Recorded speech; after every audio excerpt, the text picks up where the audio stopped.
Assalamualaikum warahmatullahi wabarakatuh. Nama saya Fitri Mawarti, bidan pelopor dari Pundong Bantul. Di sini saya akan memaparkan dan mengulas kembali tentang pengenalan dan penanganan masalah gangguan kejiwaan pada masa kehamilan serta masa persalinan. Untuk status kesehatan jiwa sendiri, yaitu kondisi di mana seorang individu dapat berkembang secara fisik, mental, spiritual, dan sosial sehingga individu tersebut menyadari kemampuannya sendiri, dapat mengatasi tekanan, dapat bekerja sama secara produktif, kemudian dapat memberikan kontribusi untuk komunitasnya.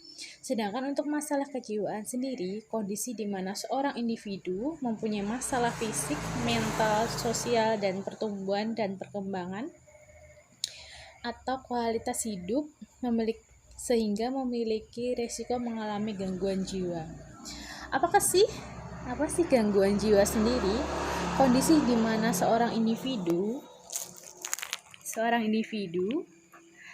dapat mengalami gangguan dalam pikiran, kemudian perilaku, perasaan yang termanifestasi dalam bentuk sekumpulan gejala ataupun perubahan perilaku yang bermakna serta menimbulkan penderitaan dan hambatan dalam menjalankan fungsi orang sebagai manusia.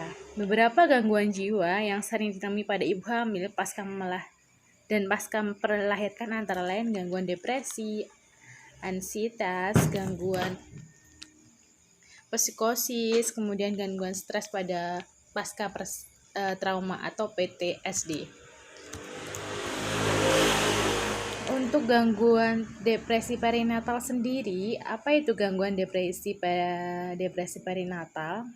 Merupakan gangguan perasaan dialami ibu saat kehamilan dan setelah melahirkan. Dapat berlangsung selama berminggu-minggu sampai 1 tahun setelah persalinan.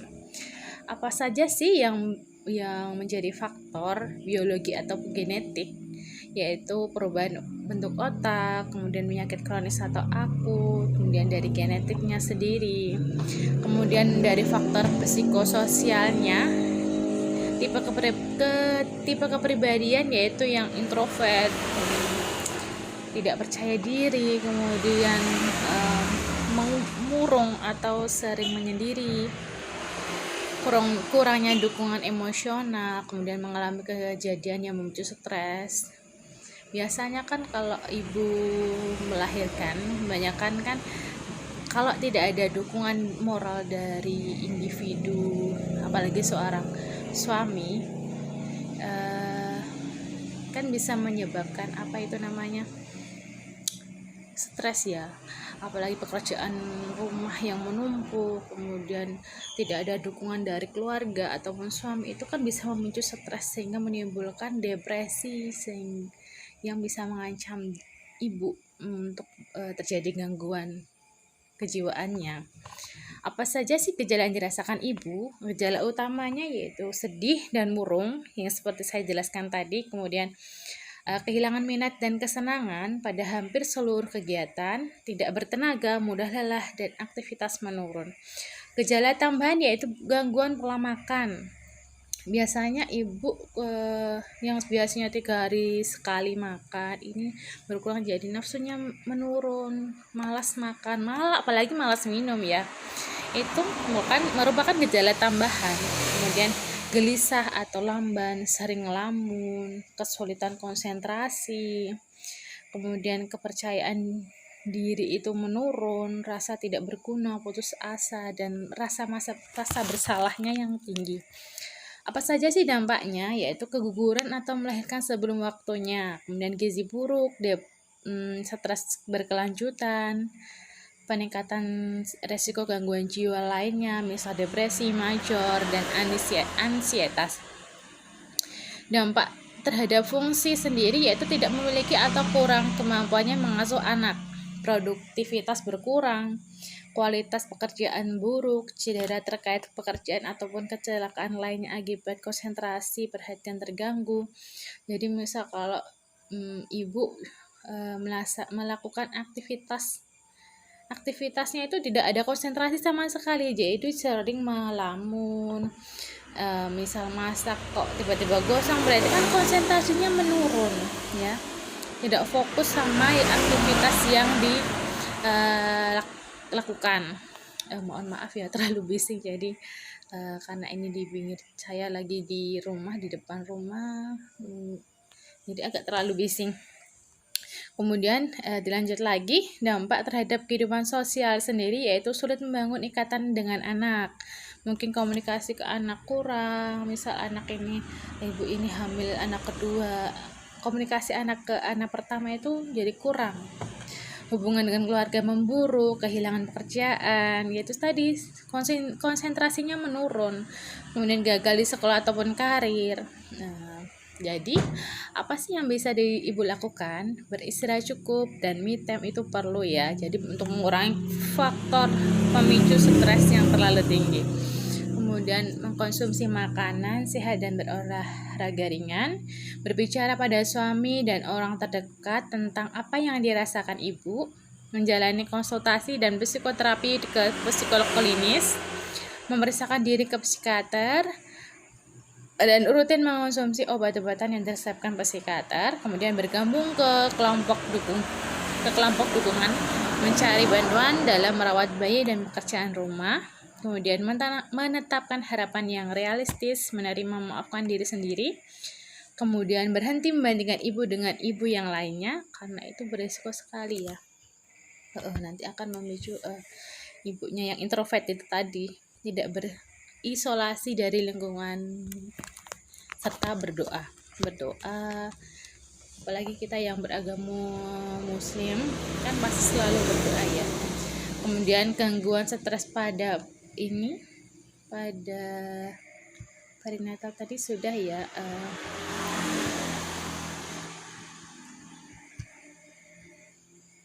Kemudian gangguan stres pasca trauma atau PTSD. Apa sih yang dimaksud dengan PTSD pada ibu?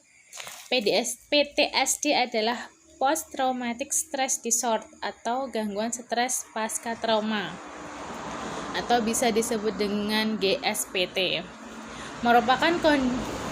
Merupakan sebuah kondisi ketika ibu mengalami ketakutan atau stres yang intens akibat kejadian traumatis yang berkaitan dengan kehamilan ataupun persalinan, kemudian dapat didiagnosis setiap saat mulai dari waktu pembuahan hingga 6 bulan pasca persalinan. Gangguan ini berlangsung lebih dari 1 bulan biasanya ya. Apa saja sih faktor resikonya?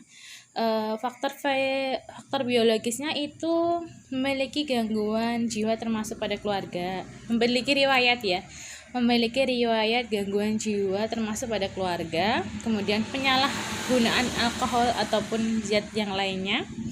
Kemudian faktor psikososial sendiri ada tipe kepribadian, temperamen, kurang mendapatkan dukungan dari keluarga dan teman, kemudian mengalami trauma seperti cedera serius, kekerasan seksual, kematian orang yang dicintai, komplikasi perinatal.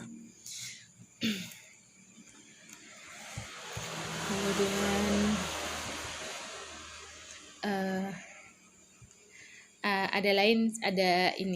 ada yang lain juga.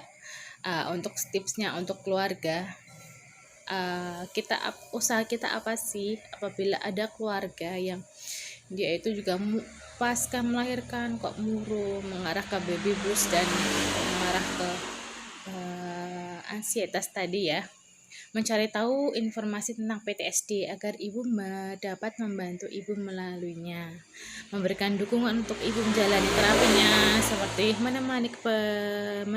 menemani pergi ke dokter, kemudian berkomunikasi secara rutin dengan ibu tentang bagaimana perasaannya dan menanyakan apa yang bisa dibantu untuk saling mendukung, kemudian melakukan aktivitas yang menyenangkan bersama ibu, misal membantu merawat bayinya bersama-sama ataupun memberi dukungan moral ataupun walaupun itu dalam bentuk sentuhan ya.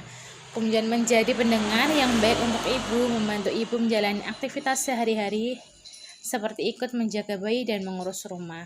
Mungkin ini saja yang bisa saya sampaikan tentang ulasan materi kemarin tentang bidan pelopor. Semoga bermanfaat. Kurang dan lebihnya saya mohon maaf. Wassalamualaikum warahmatullahi wabarakatuh.